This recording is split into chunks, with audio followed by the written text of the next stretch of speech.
सीता जी की जूती एक कपड़े में लपेट करके उसी कोहबर वाले कमरे में मिथिलानियों ने रख दिया।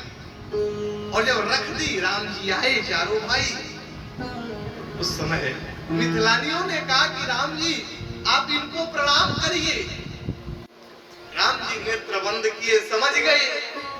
राम जी ने सोचा इसमें तो जूती सीता की है, यदि मैं प्रणाम किया तो ये सब कपड़े को हटा देंगी और उसके बाद हमारा उपहास करेंगे। राम जी ने कहा कि देखो, यदि यहाँ के पुरखा पुरनिया है, देवी देवता है, तो यहाँ सीता रहती है, सीता से कह देना प्रणाम करने।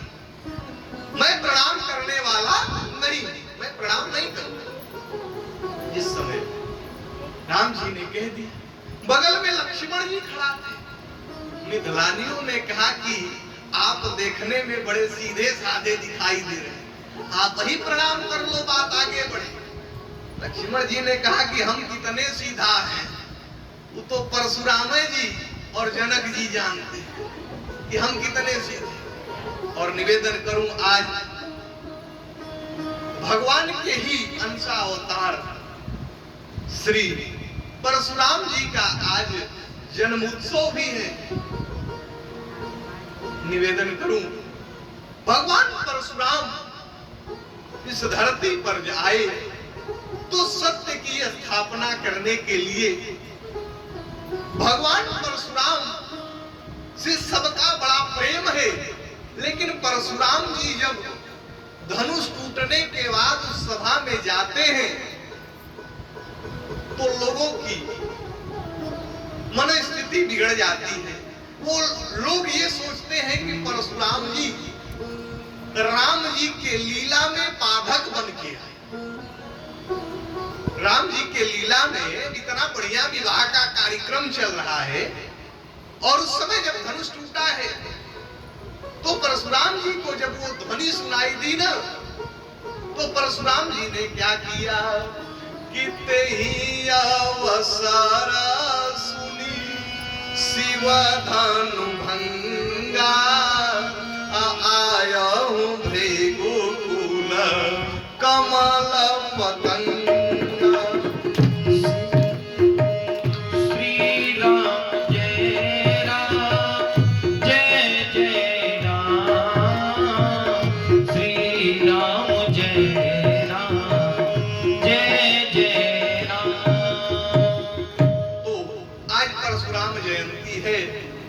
भगवान परशुराम के चरणों में साष्टांग दंडवत कर रहा हूं।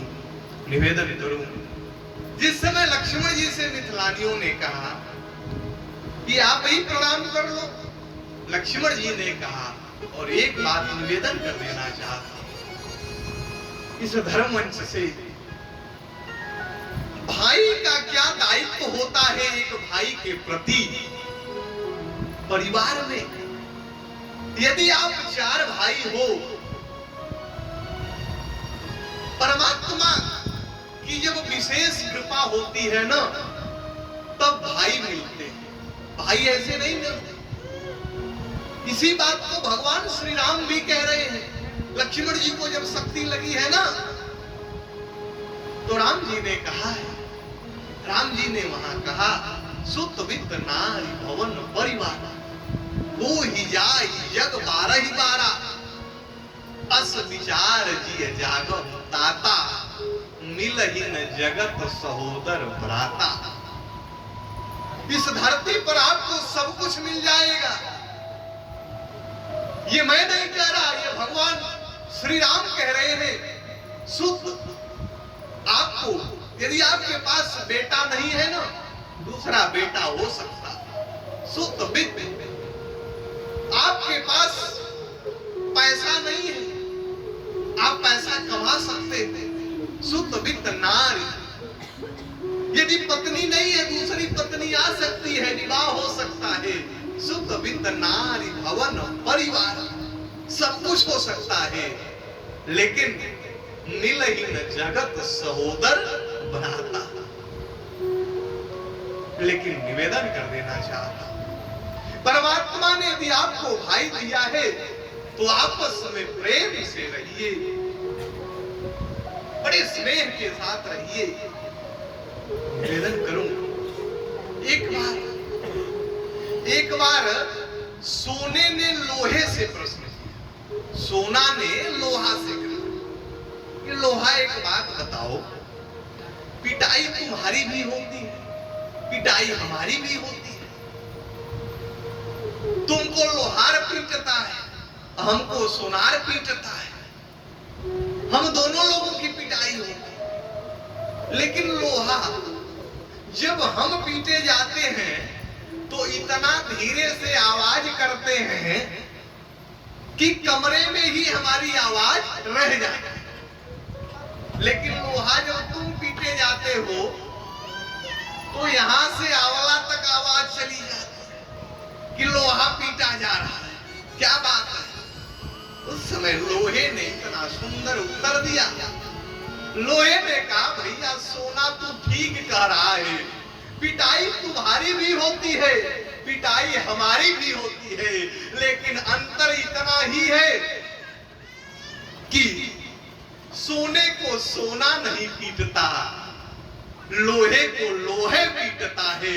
जब अपना भाई अपने भाई को कष्ट देता है तो वो कष्ट बर्दाश्त नहीं होता। लोग समाज में जाके कहने लगते हैं, भैया हमारे भाई ने हमें बड़ा कष्ट दिया। निवेदन करूं, इसलिए सदैव यदि परमात्मा ने आपको भाई दिया है तो आप अपने भाई से प्रेम करो। और यह भी मैं निवेदन कर देना चाहता हूं कि यदि आप बड़े हो तो छोटे भाई का ध्यान रखो, और छोटा भाई भी यदि है तो बड़े का सम्मान करे। लेकिन आज समय इतना बिगड़ गया कि लोग भाई का ही हिस्सा खा जा रहे हैं। वो सोच रहे हैं ना कि हमारा लड़का राज करे, हमारे लड़के को सब कुछ हो जाए, हमारा भाई भले भीख मांगे, भाई हमारा भीख मांगे वो मंजूर है, लेकिन हमारा बेटा राजा बनना चाहिए।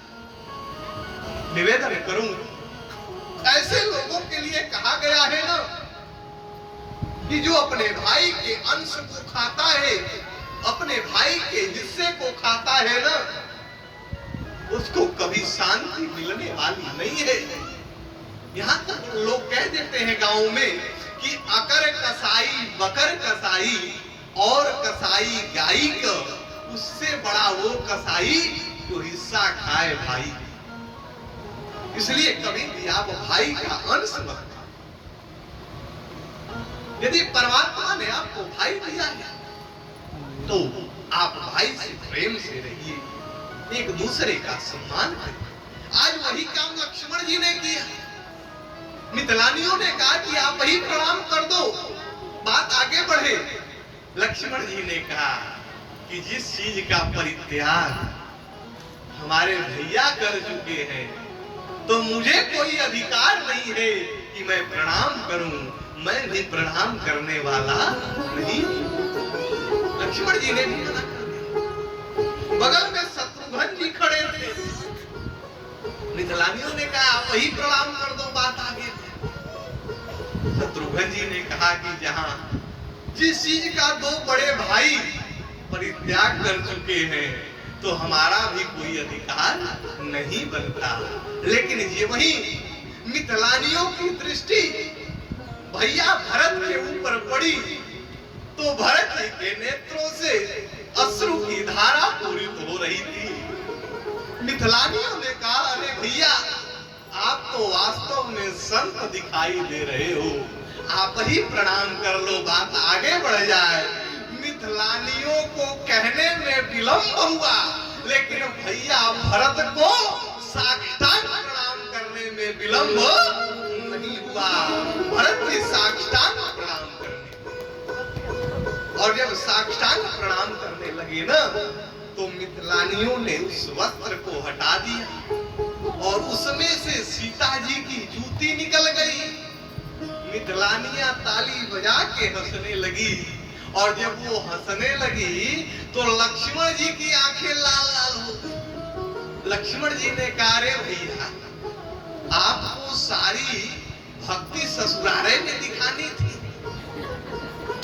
अरे आपको हम लोगों ने तो प्रणाम नहीं किया, यदि आपको प्रणाम नहीं करना था तो दूर से कर लियो।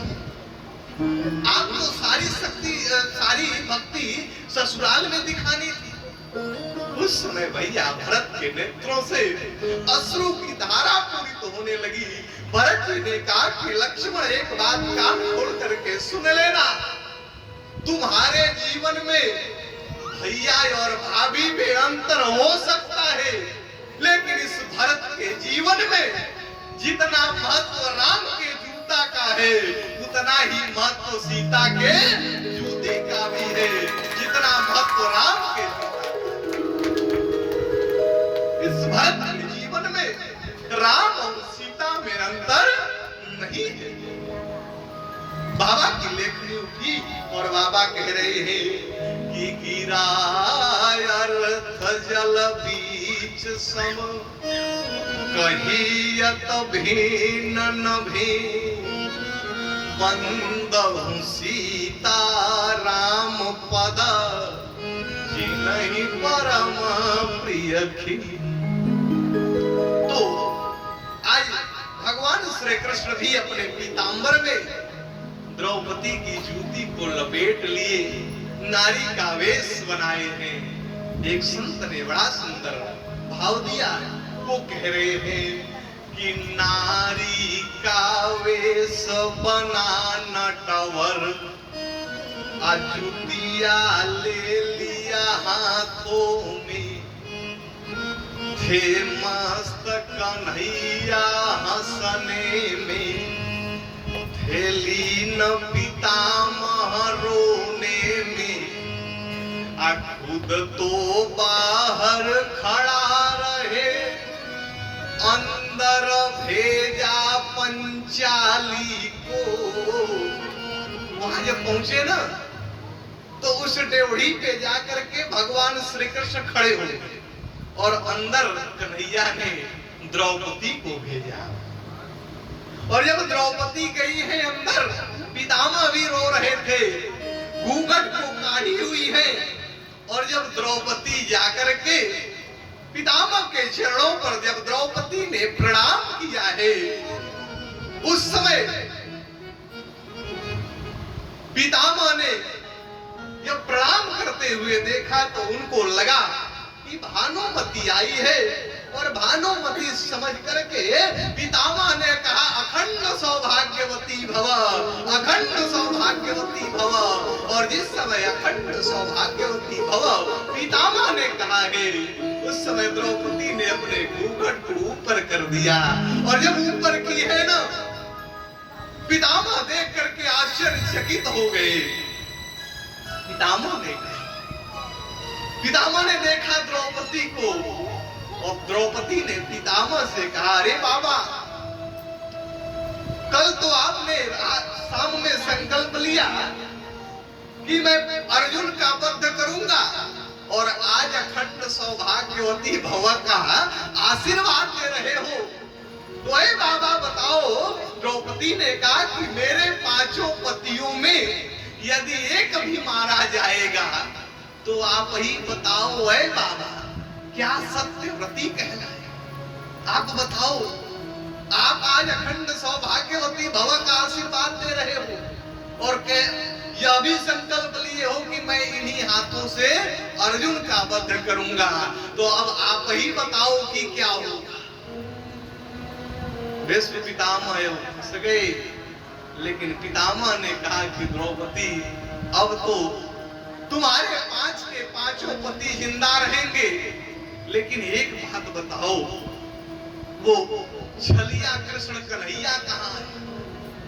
वो कन्हैया कहाँ है जो तुम्हें आज हमारे यहाँ तक लेकर के आया है? वो कहाँ है कृष्ण? द्रौपदी ने कहा, बाबा चल के देख लीजिए, ड्योढ़ी पे खड़े हैं।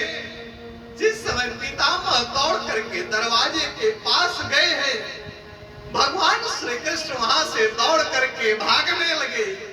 और जब कन्हैया भागने लगे हैं, उस समय कन्हैया